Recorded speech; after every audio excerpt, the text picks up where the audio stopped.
Govinda Gopala. Hello my dear friends, आप लोगों का बहुत बहुत स्वागत है बालाजी इंडियन कोडर्स में। और हम आज नई टॉपिक पढ़ेंगे सी लैंग्वेज में, तो जो कि इम्पोर्टेंट भी है और थोड़ा सा मेमोरी मैनेजमेंट में पॉइंटर के साथ ये चलता है बेसिकली। तो इस जो टॉपिक का नाम है वो है dynamic memory allocation.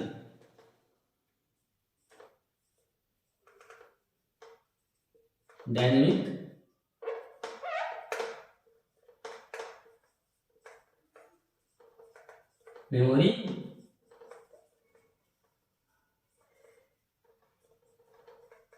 Memory allocation, ये आपका जो टॉपिक का नाम है डायनेमिक मेमोरी एलोकेशन। इसमें हम क्या करते हैं, मेमोरी एलोकेट करते हैं। जैसे मान लीजिए कि अभी आप क्या करते हैं, आपको एक एरे अगर बनाना हो तो आपके पास क्या होता है, आप क्या करते हैं कि इंटीजर, सपोज दैट कोई भी वेरिएबल है उसमें आप साइज डाल देते हैं, है ना। ये आपका स्टैटिकली साइज दे दिया आपने, ये नंबर में 5 साइज दे दिया, 5 साइज दे दिया, इसमें आपके 5 ब्लॉक बन गए 0 1 2 3 4। इसमें आप 5 वैल्यू डाल सकते हैं, ना 5 से ज्यादा ना 5 से कम डालेंगे। मान लीजिए आपके पास 3 वैल्यू आपने डाला, ये डाला, तो ये तो यूज नहीं आएंगे क्योंकि ये इसके लिए एलोकेट हो चुका है ऑलरेडी। ये स्टैटिकली है, स्टैटिक मेमोरी है, यहाँ पे ये स्टैटिकली डलेगी। लेकिन हम बेसिकली डायनेमिक क्या करते हैं, डायनेमिक हम रन टाइम में हम बनाते हैं डायनेमिक मेमोरी। जैसे हमने इंट दिया और उसको हम रन टाइम में उसको हम बताएं कि इसकी मेमोरी कितनी चाहिए, 5 चाहिए, 6 चाहिए, 7 चाहिए, जितनी भी चाहिए हम यहाँ पे बताएं। ये हमारे इस चैप्टर का मतलब है डायनेमिक मेमोरी एलोकेशन। सबसे पहले आप ये समझ लीजिए कि डायनेमिक मेमोरी एलोकेट कैसे होती है, कैसे करना होता है। तो पहले समझिए कि स्टैटिक मेमोरी, डायनेमिक मेमोरी और ये सारी जो होती है तो कहाँ से कैसे निकल के आती हैं। तो हम पहले थोड़ा सा इसको डीप में बताते हैं। हमारे जब प्रोग्राम हम बनाते हैं तो उसमें क्या होता है,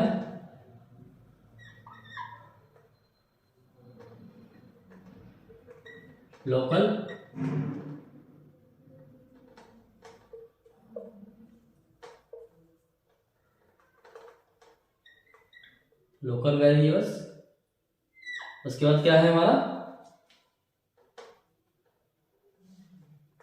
फ्री मेमोरी, इसके बाद क्या है global variable,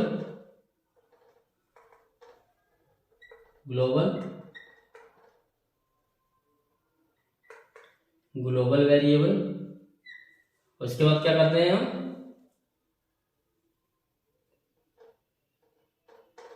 C program instructions. ये आपके जो हैं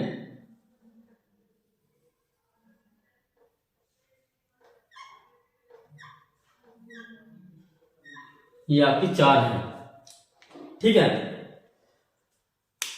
global variables, sorry local variable, पहला है हमारा लोकल वेरिएबल। जैसे आप लिखते हो ना इंट a = 10 या a, जो भी वेरिएबल आपने a डाला, आपने यहाँ पे a डाल दिया आपने यहाँ पे, तो ये आपका लोकल वेरिएबल है। क्या है, लोकल वेरिएबल। और ये कहाँ जाके स्टोर होगा, लोकल वेरिएबल वाले पार्ट में। इसको हम कहते हैं स्टैक मेमोरी। क्या कहते हैं, स्टैक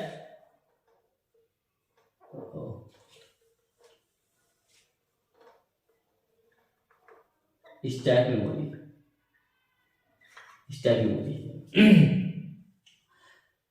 मतलब क्या, जितने भी वेरिएबल आप क्रिएट करते हैं, जैसे आप डायरेक्टली देते हैं वो जाकर के स्टैक मेमोरी में सेव होता है। लेकिन जब हम डायनेमिक बनाते हैं वो कहीं और सेव होता है, इसमें स्टैक मेमोरी में नहीं होता है। तो वो कहाँ से सेव होता है, फ्री मेमोरी में। हम जहाँ पे फ्री मेमोरी मैनेजमेंट का काम ही यहाँ पे है डायनेमिक मेमोरी एलोकेशन में, कि हम यहाँ पे क्या करते हैं, फ्री मेमोरी यूज करते हैं, और उस टाइम पे यूज करते हैं क्योंकि वेरिएबल वाले हम उसमें डलवा नहीं सकते हैं, उसमें हम साइज नहीं दे सकते हैं, साइज ये अपने आप ही उठा लेता है जब हम इनिशियलाइज करते हैं। यहाँ पे इंट ए लिखा हमने, तो दैट मीन्स 4 साइज इसमें चाहिए, 4 साइज चाहिए। अब ये कोई वेरिएबल है, वेरिएबल लोकेशन वेरिएबल है, यहाँ पे हम ये डला हुआ है, उसकी मेमोरी साइज है, और आपने इंट 4 लिखा, इंट इक्वल टू, यहाँ पे आपने लिखा सपोज दैट इनिशियलाइज किया इंट ए, तो ए आपने इंटीजर डिफाइन किया, वैसे ही यहाँ पे क्या करेगा ये 0 1 2 3 4 5 6 7 8 9 इस तरीके से ये है बना हुआ है। तो ये 4 लेना शुरू कर देगा, कहां से, 0 से।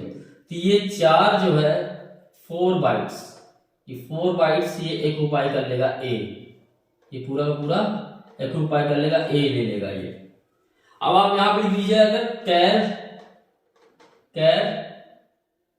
और यहाँ पे साइज है 2, जो भी वेरिएबल का नाम है सी लिख लीजिए, सी इक्वल टू 2 जो भी है, तो ये यहाँ पे 4 से लेके 6 तक का कैर ले लेगा, यहाँ पे इसको स्पेसिफाई कर देगा कैरेक्टर पे। इसी तरीके से ये लेते जाएगा, ये लोकल वेरिएबल वाला पार्ट है, इसमें जाके सेव होते जाएगा ये, इसलिए इसको क्या कहते हैं, लोकल वेरिएबल। ये मेमोरी में जितनी जगह होगी उतनी लेते जाएगा ये, और ये इरेज भी हो जाता है इजीली, इसमें कोई मतलब डी एलोकेट करने की जरूरत नहीं होती। जैसे ही इस वेरिएबल का स्कोप खत्म होगा वैसे ही ये डी एलोकेट हो जाएगी दोबारा रीयूज करने के लिए। अब हम बात करते हैं जब हम किसी चीज को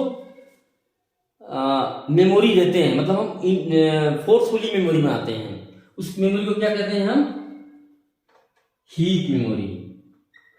हीप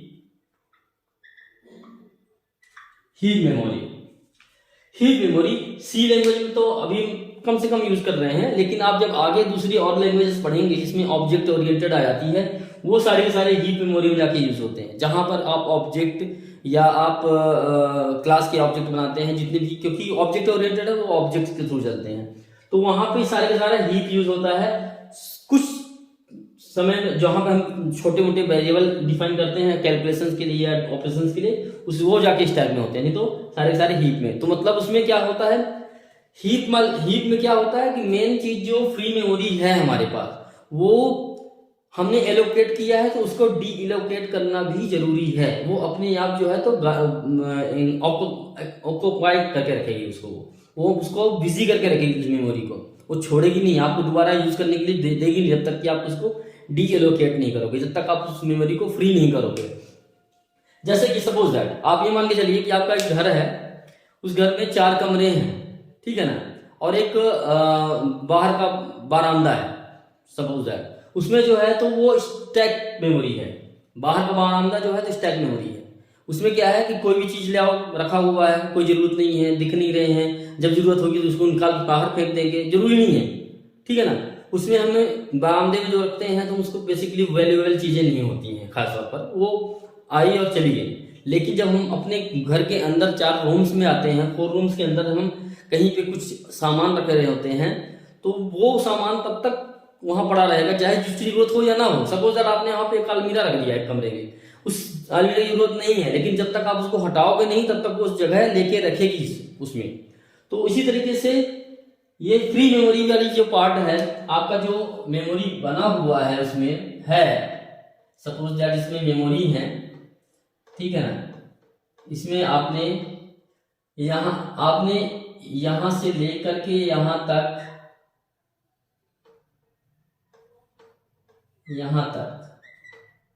आपने बिजी कर रखा है, इतने ही खाली हैं। तो जब आप फ्री मेमोरी मतलब हीप मेमोरी में जब आप जाकर के इसको किसी भी वेरिएबल में वैल्यू साइज देंगे, किसी वेरिएबल में या पॉइंटर में, बेसिकली हम पॉइंटर का ही बोलते हैं यहाँ पे, जब किसी भी पॉइंटर में हम यहाँ पे साइज देंगे, कितनी साइज चाहिए हमें, तो यहाँ पे हमारे पास कितनी है 1 2 3 4।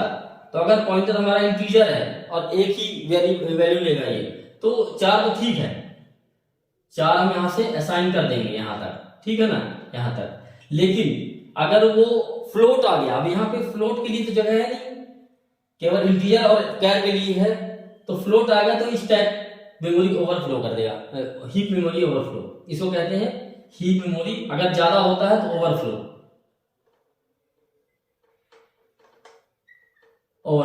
तो इस ओवरफ्लो से हमें बचने के लिए क्या करना पड़ता है, इसको खाली करवाना पड़ता है, ये चीज जो है। तो अगर हमारे पास जैसे हमने मान लो कि इतना हमने यूज किया है किसी एक वेरिएबल में, सपोज दैट आपका फ्लोट है एरे है, मान लो फ्लोट एरे है जिसमें 10 दिया हुआ है। अब इसका यूज खत्म हो गया, ये 10 है सपोज दैट, ठीक है ना, 3 3 9 10 है ये। तो ये 10 जैसे ही आपका इसका यूज खत्म होता है, उसको आप एलोकेट कर देंगे तो ये जगह खाली हो जाएगी, ये पूरी जगह क्या हो जाएगी, फ्री हो जाएगी। जब ये फ्री हो जाएगी तो आपका जगह इसमें आप दोबारा डलवा सकते हैं। तो ये हीप मेमोरी हो गई। अब आपको देखिए यहां पे हीप मेमोरी के बाद आपके पास ग्लोबल वेरिएबल है और सी प्रोग्राम इंस्ट्रक्शंस है। ये दोनों क्या चीजें हैं, ये आपके परमानेंट मेमोरी है। क्या है,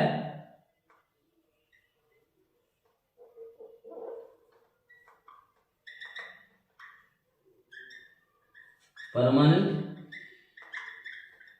मेमोरी, ठीक। अब ये क्यों परमानेंट मेमोरी है, क्योंकि ग्लोबल वेरिएबल के जो ग्लोबल वेरिएबल्स होते हैं जब उनको उनकी वैल्यू डालते हैं तो परमानेंट मेमोरी में जाकर सेव होते हैं, क्योंकि हमें वहां से यूज करना होता है। और जो हम प्रोग्राम के इंस्ट्रक्शन तैयार करते हैं या प्रोग्राम बनाते हैं, कंप्यूटर में कोडिंग करते हैं, उसको हम सेव करते हैं वो इंस्ट्रक्शन को, तो कहीं ना कहीं परमानेंट मेमोरी में करते हैं, मतलब दैट मीन्स रैम के अंदर नहीं करते हैं। ये सारी चीजें जो है ये दोनों है तो रैम बेस्ड है, ठीक है ना, और ये आपकी स्टोरेज बेस्ड है, ड्राइव पे जाता है। ये आपके जैसे डी ड्राइव है, जी ड्राइव है, जहां भी सेव करेंगे तो हो जाएगा, और उनके इंस्ट्रक्शंस लोड करेगा एग्जीक्यूशन टाइम में, ठीक है। फिर जाकर वो भले ही रैम में उसका एग्जीक्यूशन जाए, लेकिन स्टोर जो है तो परमानेंट मेमोरी में रहेगा वो। तो इस तरीके से आपका लोकल वेरिएबल की मेमोरी हो गई, stack memory, heap memory. Basically हमें पूरे प्रोग्राम में यही चीज देखनी है, हमें इतने से इससे कोई मतलब नहीं है अभी के लिए। हमें स्टैक मेमोरी और हीप मेमोरी ये दो पार्ट हमारे इंपॉर्टेंट हैं। इन्हीं दो पार्ट में हमारा जो है तो पूरा का पूरा प्रोग्राम बनता है और चल रहा होता है।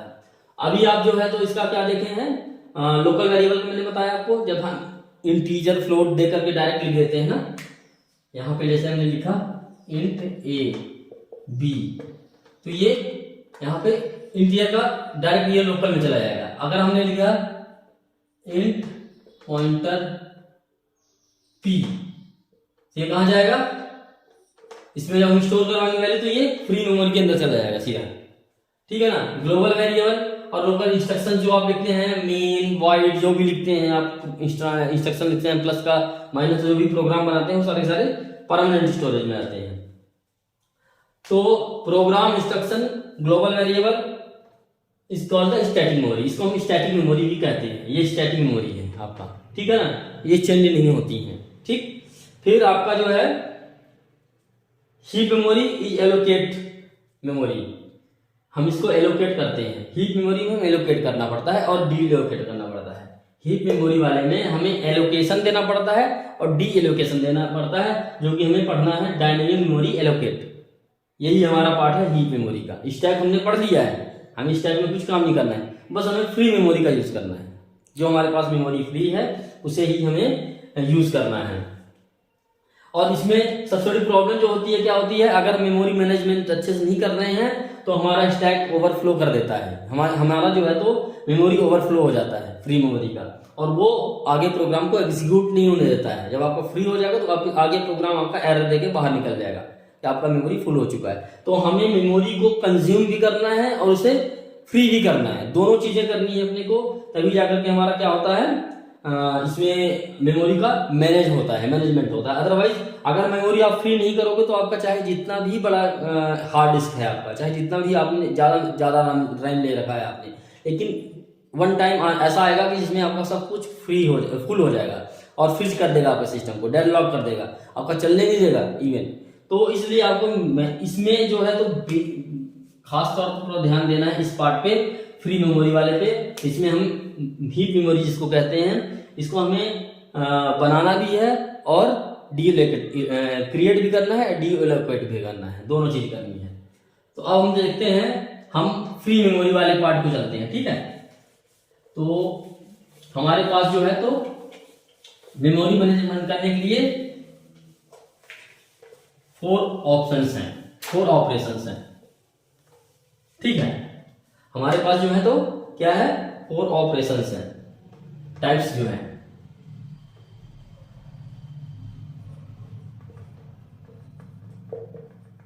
ऑपरेशंस कौन कौन से हैं हमारे ऑपरेशंस हैं? पहला है मैलॉक फंक्शन, दूसरा क्या है, कैलॉक फंक्शन, तीसरा है आपका रीअलॉक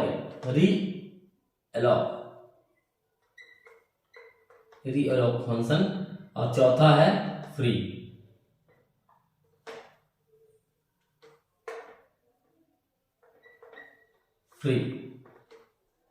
ये 4 फंक्शन है आपके। इन चारों फंक्शन में हमारा क्या है, मोटिव क्या है बेसिकली, आप ये देखिए। इसमें मैलॉक मेमोरी एलोकेशन, ठीक है ना, ये क्या करता है मैलॉक कि आपका मेमोरी एलोकेट करवाता है, और कैलॉक भी मेमोरी एलोकेट करवाता है, नो प्रॉब्लम, दोनों में कोई दिक्कत नहीं है। लेकिन मैलॉक जो है तो एक सिंगल वेरिएबल का आप यूज करके मैलॉक का आप बना सकते हैं, आप उसका मेमोरी इनिशियलाइज कर सकते हैं, दे सकते हैं, उसके मेमोरी की साइज दे सकते हैं। बट कैलॉक जो है तो आपका सिंगल के लिए भी काम करता है और ब्लॉक के लिए, ब्लॉक जैसे मान लीजिए स्ट्रक्चर है, अब स्ट्रक्चर के लिए मैलॉक काम नहीं करेगा, इसमें काम नहीं होता है, आपका कैलॉक से होगा, ठीक है। मैलॉक में क्या होता है, सिंगल वेरिएबल्स के लिए ये अच्छा है, एक वेरिएबल पॉइंटर वेरिएबल ले लीजिए, उसमें आप जो है तो उसके मेमोरी साइज बढ़ा सकते हैं। लेकिन कैलॉक को जो है, कैलॉक सिंगल के लिए भी काम करेगा और मल्टीपल के लिए भी काम करेगा। प्लस कैलॉक है क्या चीज, दूसरी चीज क्या है कि मैलॉक में अगर आप वैल्यू इनिशिएट नहीं करते हैं, असाइन नहीं करते हैं, तो वो डिफॉल्ट गार्बेज वैल्यू उठाता है, वो एड्रेस का, वो गार्बेज वैल्यू एड्रेस को उठा लेता है और वही दिखाता है जो उसके पास है उस टाइम पे, मतलब 0 नहीं दिखाएगा। लेकिन अगर आप कैलॉक में वैल्यू असाइन नहीं करते हैं तो ये 0 0 से इनिशियलाइज होता है। दूसरी चीज, मैलॉक में जो है तो एक ही पैरामीटर होता है फंक्शन का, जो पैरामीटर यहाँ पे हम देंगे, लेकिन कैलॉक में 2 पैरामीटर होते हैं।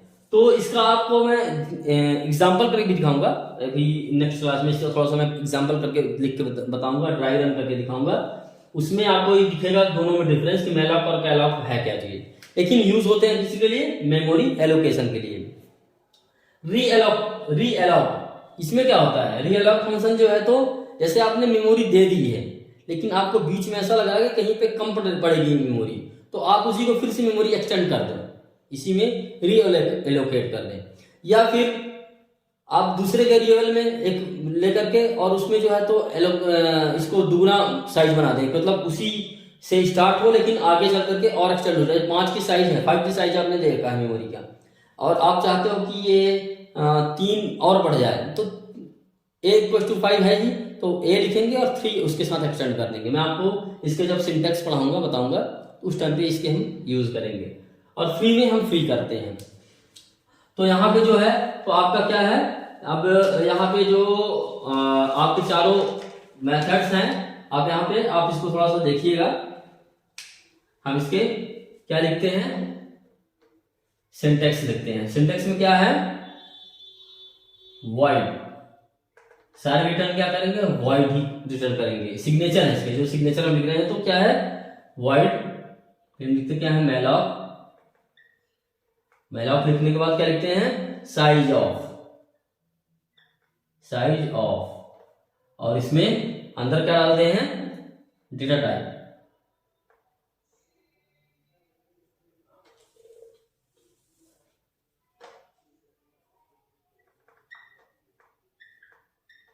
डेटा टाइप, और ये 1। अब ये हमें जो डेटा टाइप यहाँ पे देंगे उसका हम यहाँ पे टाइप कन्वर्जन भी करेंगे, टाइप कास्टिंग करेंगे। टाइप कास्टिंग क्या होता है कि जैसे मान लीजिए कि दो डेटा टाइप है, एक इंटीजर है, एक फ्लोट है। अब फ्लोट को हम इंटीजर बनाना चाहते हैं तो उसमें हम क्या करेंगे, टाइप कास्टिंग करते हैं, उसके कास्ट कर देते हैं, उसको कहते हैं टाइप कास्टिंग। तो हम प्रोविजन इसके लिए क्या करते हैं, हम इसका टाइप कास्टिंग करते हैं, बट हम इसके सिंटैक्स नहीं लिख रहे हैं, जब हम प्रोग्राम बनाएंगे उस टाइम पे हम लिखेंगे। दूसरे का क्या है, इसका क्या सिंटैक्स है, ये भी सेम करेगा, void पॉइंटर सिंबल फिर कैलॉग्स, सेम टू सेम है यहां तक। अब यहां पे हमारा 2 पैरामीटर हो जाएंगे, एक हो जाएगा हमारा आपका क्या हो जाएगा, number of size of element, size of element, और फिर दूसरा क्या हो जाएगा, साइज ऑफ, ये साइज ऑफ साइज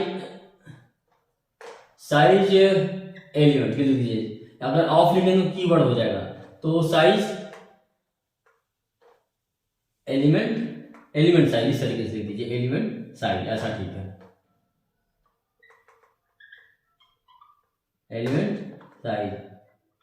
और ये क्या है, दूसरा है साइज ऑफ, और same to same data type, ये क्या है, आप देखिए यहाँ पे डिफरेंस कितना है, केवल 2 पैरामीटर यहाँ बढ़ गए, एक एक्स्ट्रा पैरामीटर है एलिमेंट साइज, यहाँ पे हम एलिमेंट साइज डालेंगे कि क्या एलिमेंट की साइज हमें बनानी है। फिर तीसरा आपका क्या है, रीअलोकेट, ये भी वॉइड है, पॉइंटर सिंबल रीअलोकेशन, इसमें क्या होगा, पॉइंटर होगा, पॉइंटर वेरिएबल जिसके लिए हम साइज बढ़ा रहे हैं, मतलब जिसको लेकर के हम साइज बढ़ा रहे हैं, जिस चीज को लेकर के, जैसे ए हमने डिक्लेयर कर रखा है और बी बना रहे हैं, तो ए के साइज को लेकर के हम बी का साइज बना रहे हैं, तो ए की साइज से लेकर के बी का साइज, तो पॉइंटर वेरिएबल, फिर हमारा हो जाएगा क्या, साइज ऑफ डेटा टाइप, यही वाला चीज आ जाएगा, साइज ऑफ डेटा टाइप, इस तरीके से। और फ्री का तो पता ही है, इसमें क्या होगा, कुछ नहीं है, वॉइड कुछ नहीं लिखा है इसमें, इसका भी आप कर सकते हैं इस तरीके से, फ्री